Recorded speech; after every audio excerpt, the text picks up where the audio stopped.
Et je rejoins maintenant le ministre du Patrimoine, James Moore, à Vancouver. Monsieur Moore, bonjour. Plaisir. Pour commencer, vous allez être où, vous, ce soir, pour regarder les Oscars?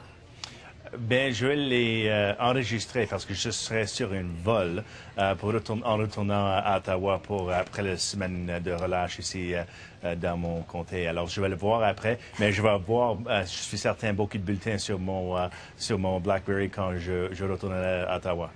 Vous l'avez vu, ce film à Ottawa, quand vous l'avez présenté. Déjà, CNN prédit qu'il va gagner l'Oscar du meilleur film en langue étrangère.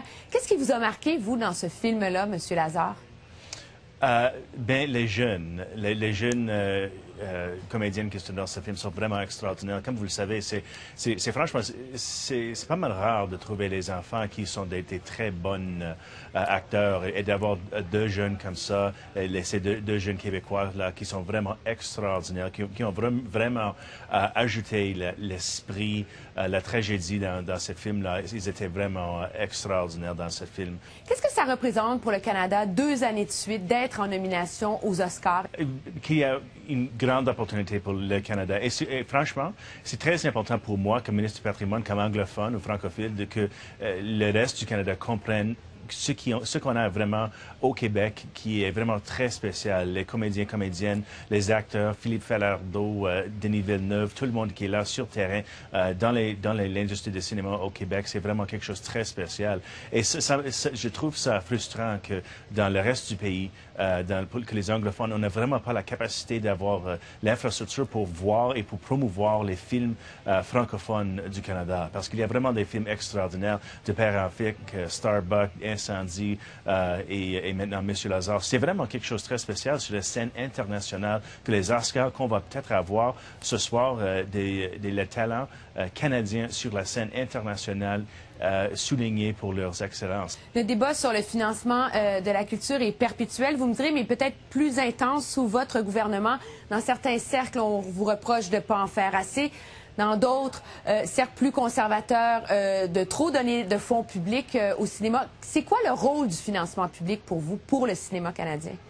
Bien, c'est essentiel. Comme vous le savez, il y a à peu près 195 pays autour du monde. Dans 195 pays autour du monde, il y en a exactement deux pays, l'Inde et les États-Unis, où l'industrie du cinéma entièrement, c'est une industrie où il y a des profits.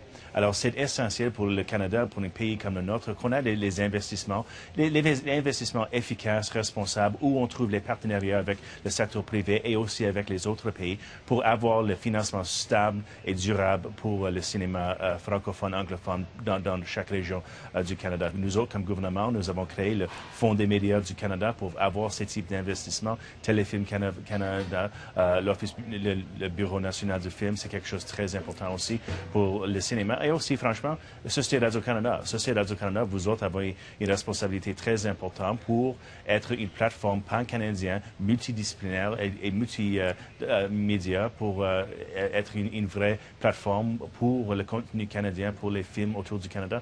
Quand vous parlez d'investissement responsable et efficace, dans la tête de plusieurs, ça veut dire cibler davantage les succès commerciaux plutôt que les films d'auteur, l'art qui est peut-être moins mainstream, là, si vous me passez l'expression. Est-ce qu'il n'y a pas un risque là, justement? C'est pas aussi simple que juste dire simplement voilà un investissement, voilà le retour économique. Parce que quand on fait des investissements dans la culture, par exemple le festival d'été à Québec ou le festival de jazz à Montréal, on fait des investissements, mais les bénéfices de faire ce type d'investissement, ce n'est pas juste dans l'événement elle-même. Il y a l'économie touristique, il y a les événements et les choses qui se trouvent autour de ces événements principaux. Alors, ces investissements-là directs, le retour économique, c'est complexe et les retours sont certainement réalisés sur terrain dans les communautés qui reçoivent ce type d'investissement. Déjà, le milieu du cinéma au Québec en particulier s'inquiète alors que le nombre de créateurs, de talents augmente, mais que les fonds disponibles diminuent. Alors qu'on est à la veille d'une vague de compression importante, quel message vous leur envoyez?